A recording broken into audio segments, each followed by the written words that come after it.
career spanning 30 years across India, Asia Pacific, and Africa. Mr. Mukund Shastry. Once you overcome the initial aspects of language, culture, and win the trust of people, then suddenly you realize it may have been worth it. You've also navigated some truly high stakes moments, right? From launching businesses in India as well as in new geographies to leading multi-country P&Ls and building new verticals for global companies. Top brass told me, Mukund, consider this a success because we have at least got into a new segment which is now merged with our original business.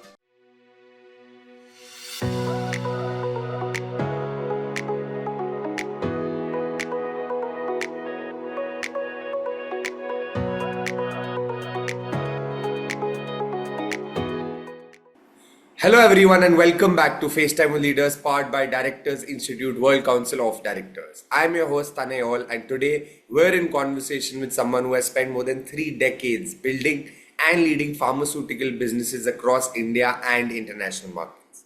Our guest, Mr. Mukund Shastry, has crafted a career spanning 30 years across India, Latin America, Asia Pacific and Africa.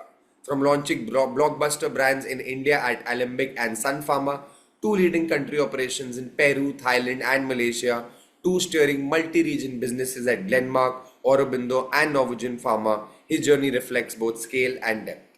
He has built markets from scratch, launched specialty portfolios in regulated regions, and played a role in commercializing products of Asia's first US FDA-approved pharmaceutical plant.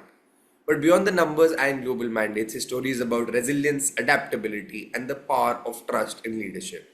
Mr. Shastry, it is a privilege to have you with us today on FaceTime with Leaders. How have you been? Hello, Tanay. I've been fine. Thank you very much. It's indeed a proud privilege to be here and hope I can be worthy of the introduction that you have given and share my experiences eloquently to your esteemed audience. I'm quite excited to share as well as to learn today from this interaction. Lovely, sir. Sir, we would love to begin at the start, like from your early years in Pune, where you studied microbiology and management, to stepping into the pharmaceutical industry and eventually leading businesses across continents. What were the turning points that defined the leader we see today? Well, that's a great question, Tanay, and a great way to begin. See, in any journey, there are several turning points, several milestones. And if I have to begin from the beginning, what I can say is that from my education in Pune, which was about 23 years that I was there, and then I moved on. I have now been out of Pune for the last 32 years. I was in various cities like Mumbai, Baroda, Lima, Kuala Lumpur, Bangkok, Gurgaon, Delhi, Hyderabad. I've made about 12 movements in 4 countries. So there have been a lot of turning points in all the organizations that I have worked in and in my education before that. So if I have to summarize the turning points, first is in my education, the rigor that was there. I come from a family where both my parents are professors in German. So education was non-negotiable and the rigor was non-negotiable. This was a big turning point in my life. Never have I backed out from this. Second one, as I mentioned, moving across so many cities and countries, moving out of your comfort zone was the second turning point for me. After being in Pune for 23 long years, the easiest decision was to continue in a place where you are familiar and anchor yourself around the Pune-Mumbai corridor. But I decided to move out and I decided to move out of my comfort zone. And that was one very, very important second turning point, a milestone that was there. And that helped me by God's grace and by many other factors to traverse the world and build a career which I think I would share with you as we move along. The third was mentors. After rigor in education where I was studying, moving out of my comfort zone and moving out of my city where I got educated, third was mentors. I would like to specifically mention certain mentors in my journey who acted as turning points and milestones. In my early days in Alembic, people like Mr. G.G. Pai, he's no more now, but an amazing gentleman who really structured my career, Mr. Sen Gupta, Then in Sun Pharma, Mr. Lanka Srinivas. In Ranbaxy, Mr. Sanjeev Kaur. In Glenmark, Mr. Sandeep Gupta. Then in Aurobindo, Mr. Arvind Vasudeva. And Sanjeev Dani, who had a footprint in Ranbaxy and Aurobindo. And lots of teachers and professors. So the third one would be mentors. If we use good mentors, automatically turning points and milestones occur. The fourth one is growing horizontally in my career. I chose, Tanay, to grow horizontally in my career. Many people like to grow vertically. After about 11 years being in India business, in sales, marketing, strategy, I got an opportunity to move into international business, grow horizontally. Then I was in Latin America, Peru, Ecuador, Bolivia. Then I went to Thailand. Then I went to Malaysia. Then came back. Then looking after a couple of continents. Then emerging markets. So I decided to grow horizontally. I could as well have remained in India and grow vertically, which is also a great option.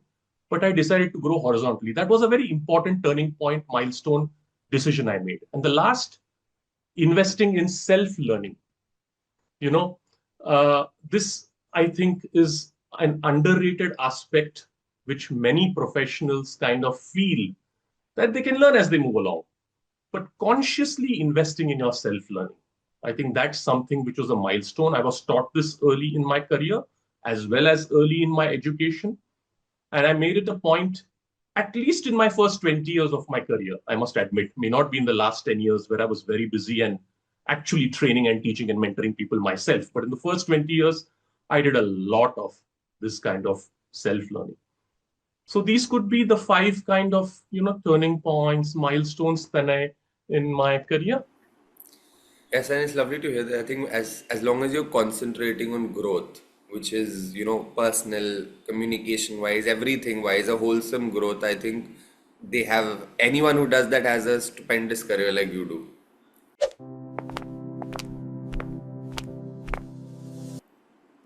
No, I think that's very kind of you to mention that. I do not know whether I've really had a stupendous career or not, but I'm very happy to be here to share some of my learnings with your audience and learn, because your questions are indeed intriguing, which I really appreciate. Lovely. Sir, you've also navigated some truly high stakes moments, right? From launching business in India as well as in new geographies to leading multi-country P&Ls and building new verticals for global companies. What is it really like being in those situations where one decision can alter the entire trajectory of a company? Yeah, I think that's a great question, and it's very profound. And to answer it in a short while, I'll make an attempt. So I'll take a few examples, Tanay. The first is, a failure I met with very early in my career. When I was in Alembic, like I mentioned, I was fortunate to have great mentors, great colleagues. I had a great colleague called Mr. Sanjay Sahai, also very helpful. Mr. Pendharkar, Mr. Joshi, they were very good guys then, Mr. Unni Krishnan. But, I was offered after 1 year of joining Alembic in my mid-20s to launch a new vertical called Specialty Products Division. Alembic that time, in the early part of my career when I was there, was amongst the top 3 companies in India, big company, by market share. And they were strong in anti-infectives, vitamins, general products. They wanted to get into super specialty like psychiatry, neurology, cardiology, diabetology.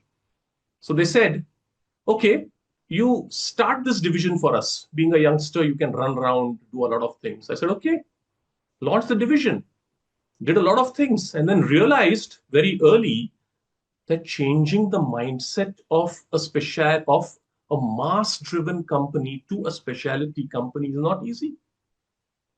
And after around 6 months, we had to merge this SBU, Strategic Business Unit, with the bigger strategic business unit that they had. They had 2, Alembic and Megacare. This specialty products division got merged with Megacare. For me, it was a moment which taught me a lot in this failure.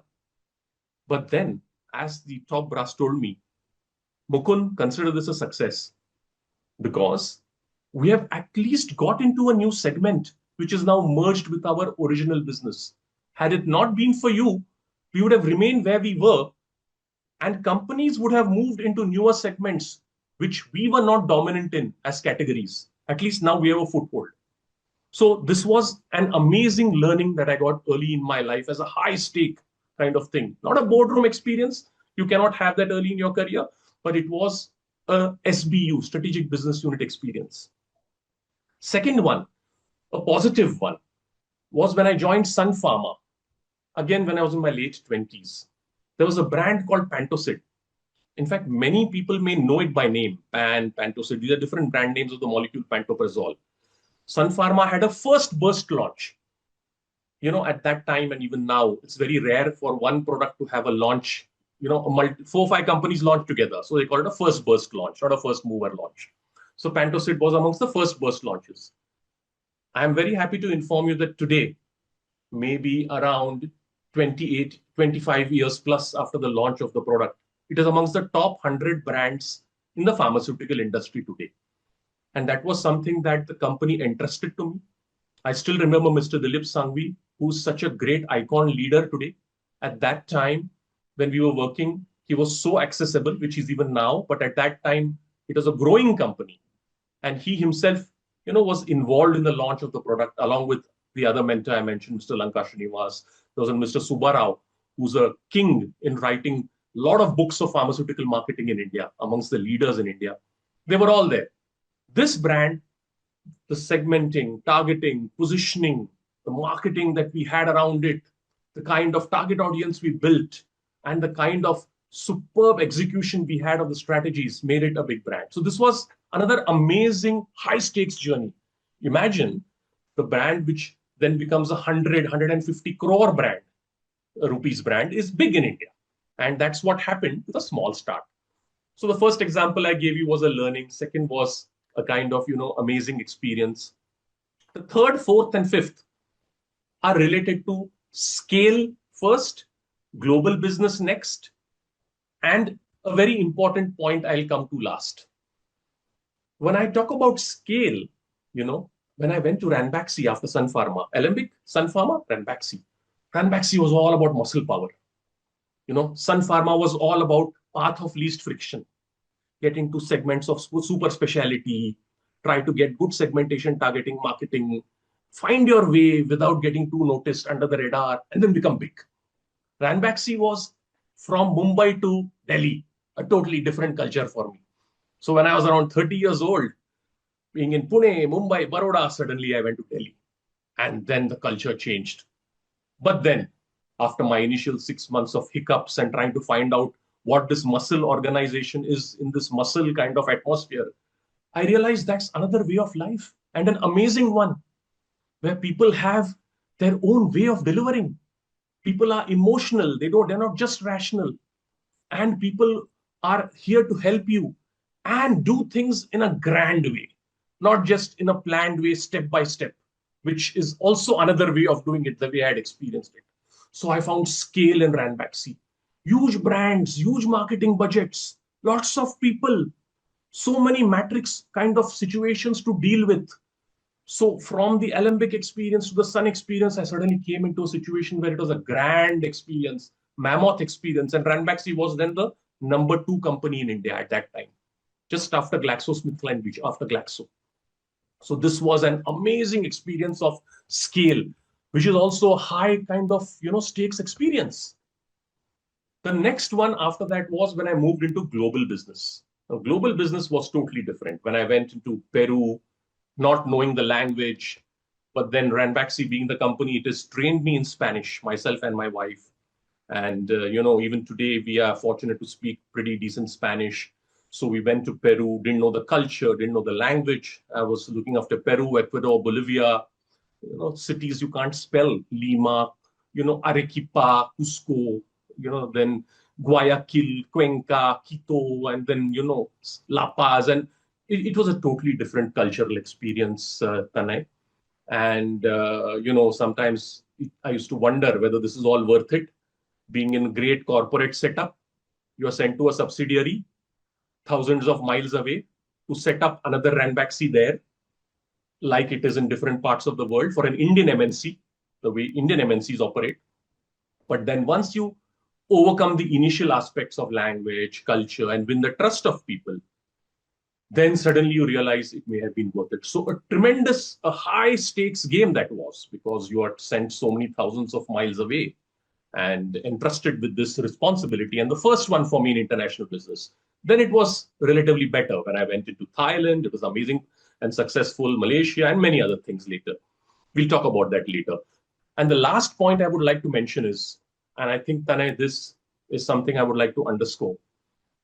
I realized whichever stream of function you come from, like I came from sales, marketing, strategy. Somebody else may come from finance, somebody else from HR, somebody else from manufacturing, R&D. And then at leadership positions, it converges at some points of time. I realized, as far as I was concerned, it is not just about products and markets. It's about people. Because once I got into Aurobindo, Glenmark, and then Aurobindo, I was handling country heads who had their own teams of people across different countries and continents. And I realized it's not just products and markets, it's about people. Whichever stream you are in, if you're able to use your strategies, if I use even segmentation, targeting, positioning, marketing with relation to people, it works. I found out that you need to know which is the best market, who are the best people, which is the best strategy used in a best market, which is the best strategy to use with a particular person to get the best out of him, which are the products that are selling well in a particular market, which are the emotions that go well with a particular person, which you can encash and ensure that you're able to get the best out of him. There are many learnings you have, which I could. So these were some of the high stakes I had, which I thought successfully to an extent, with lots of learnings, with lots of failures. You know, the graph has never been like this, Tanay.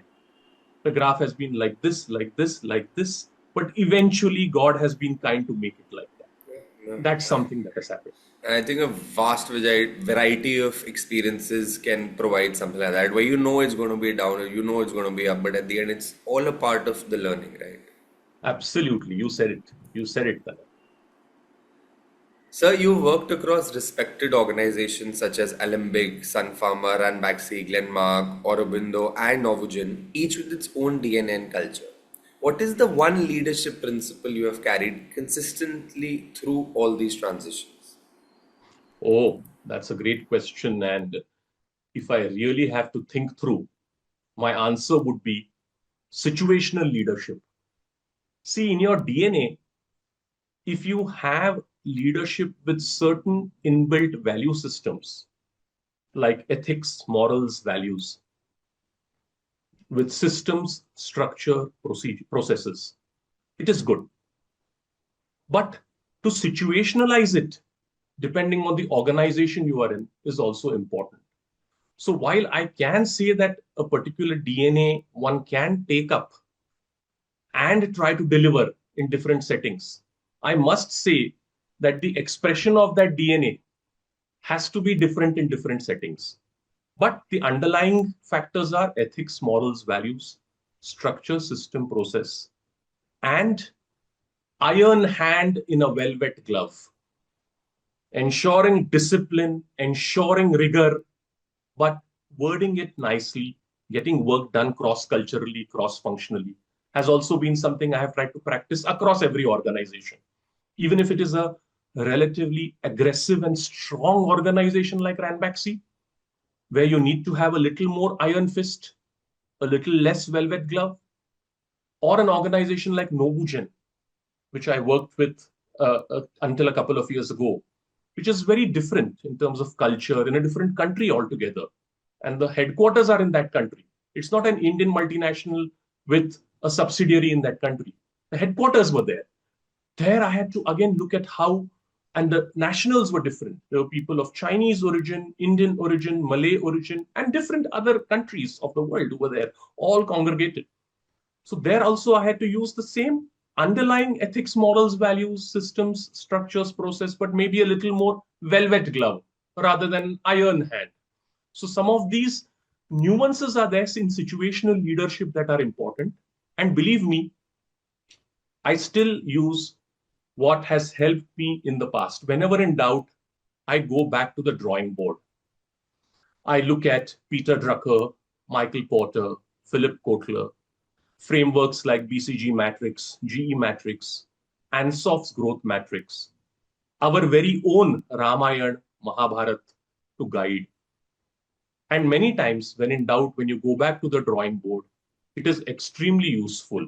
And it gives you that understanding of how to situationalize my leadership within the DNA. Because sometimes that particular DNA that you have should not be considered as a weakness in that particular situation. So then you need to contextualize it with these learnings.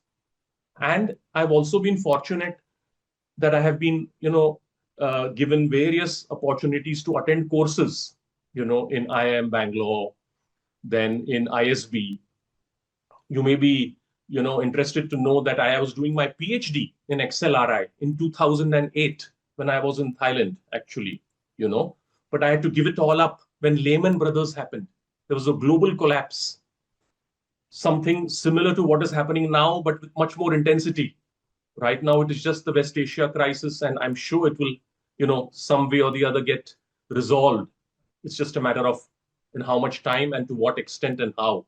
Lehman Brothers was a catastrophe across the world. So I had to give up my PhD, but I never lost touch with XLRI.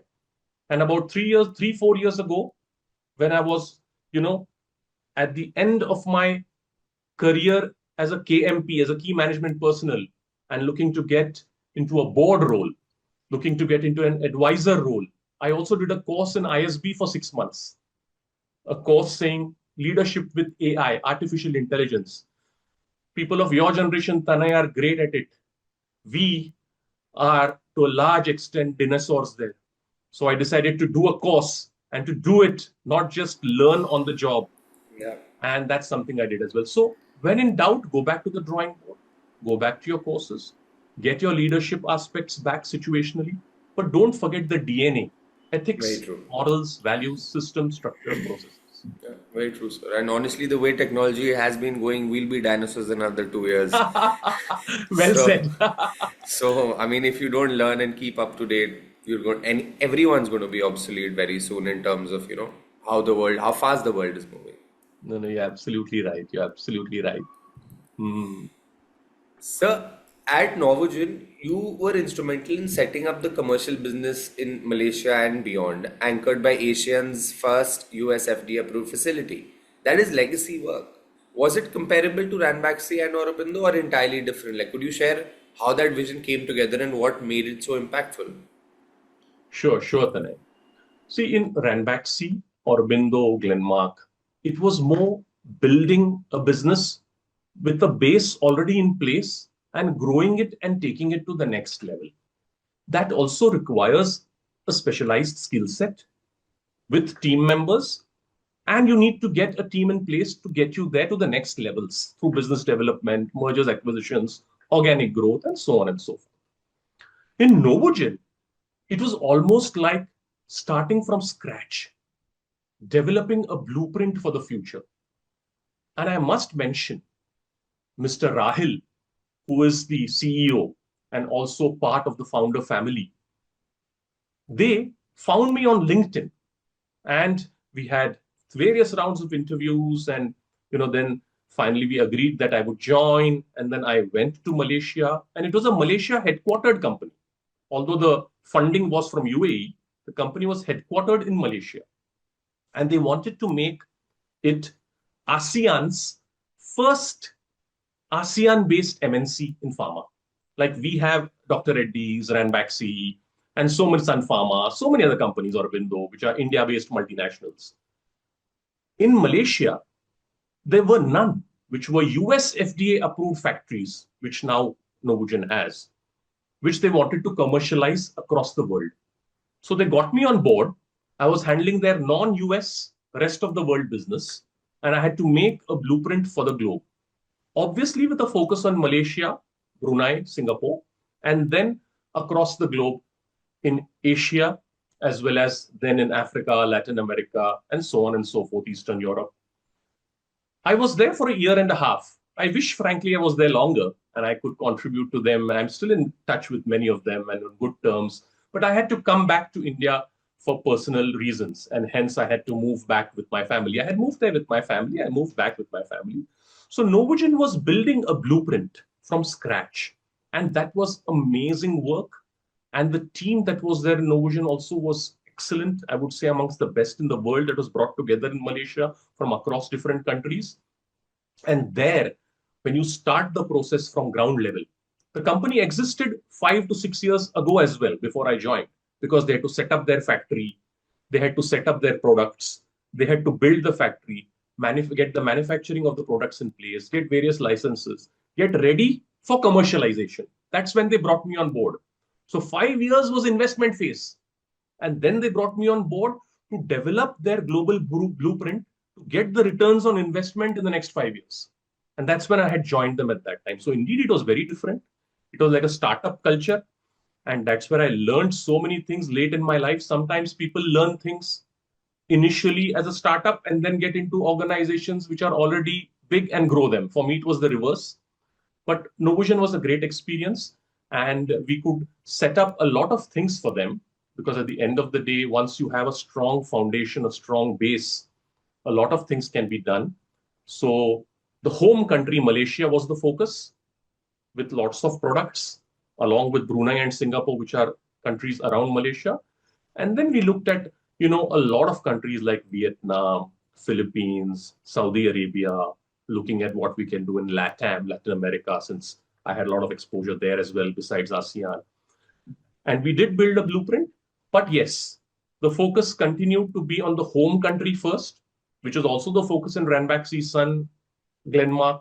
Develop the home country, have a good market share, be big in the home country.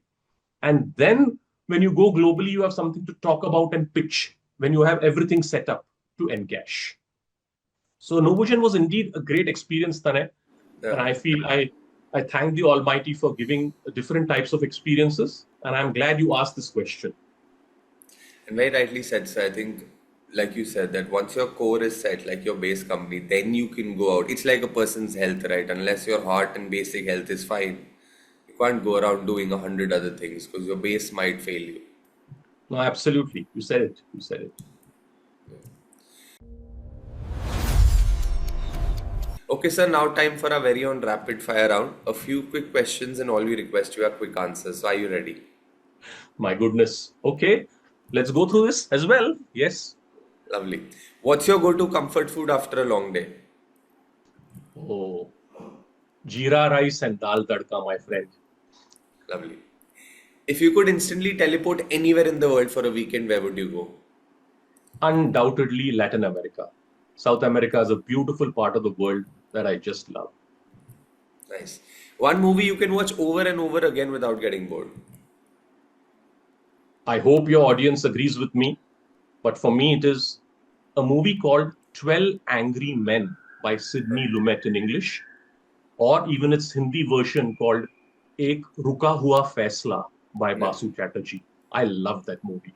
It explains about how you can convince people to revisit their decisions through logic, and how people make decisions sometimes emotionally. And when you present facts and they are able to change their decisions, and you come out with the right decision as a map making process, like Edward de Bono said. That's one of my favorite movies. Yeah. Mountains or beaches? What is your idea of a perfect holiday? Sorry for this. Both. Love Uttarakhand and Himachal, and love Goa as well. Lovely.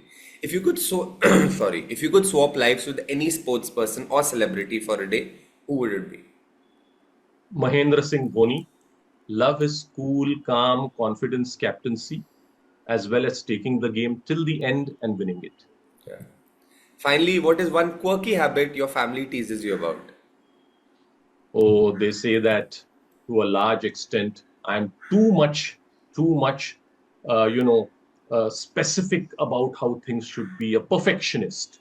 Yeah. And even when I come home from travel, if it is 2 a.m., I will empty my suitcase, put the clothes in the washing machine, and then ensure everything is okay for the next morning, and then go to sleep.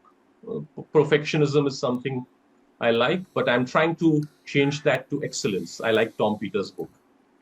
Yeah, a successful man's vice. Right. Perfect, sir. That was a very own rapid fire round. Thank you so much. And now back to the slightly more serious questions. Sure. Sure.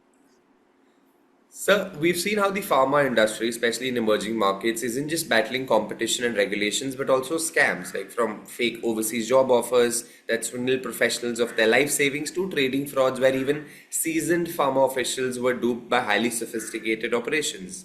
Given your 30 years of navigating India, Latin America, Africa, and Asia, what are the safeguards leaders and organizations need to put in place to protect both professionals and businesses from these traps? That's a good question, Tanay.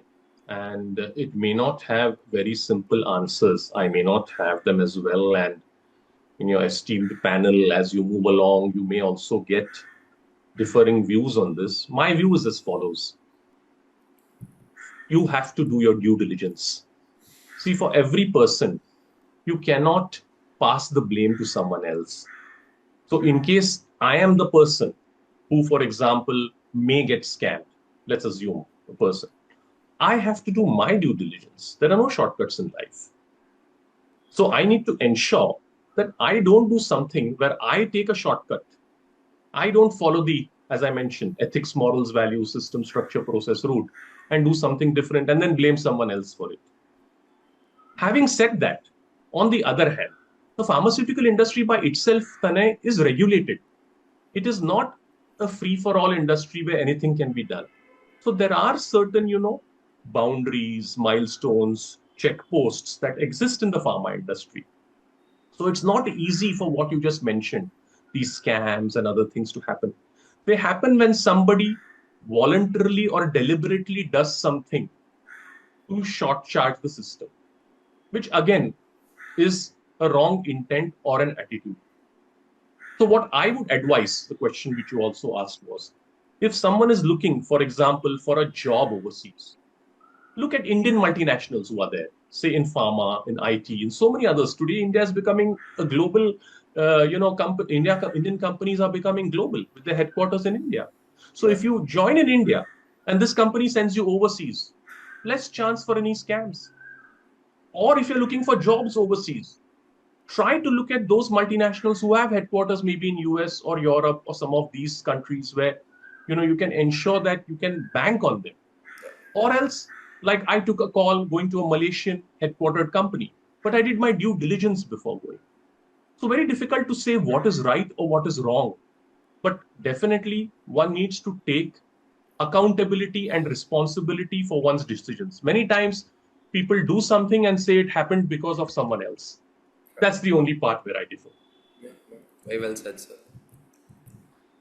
So, you recently joined Directors Institute with over 30 years of leadership experience. We would love to know what inspired you to take this step and how has it shaped your perspective as a senior leader? Sure.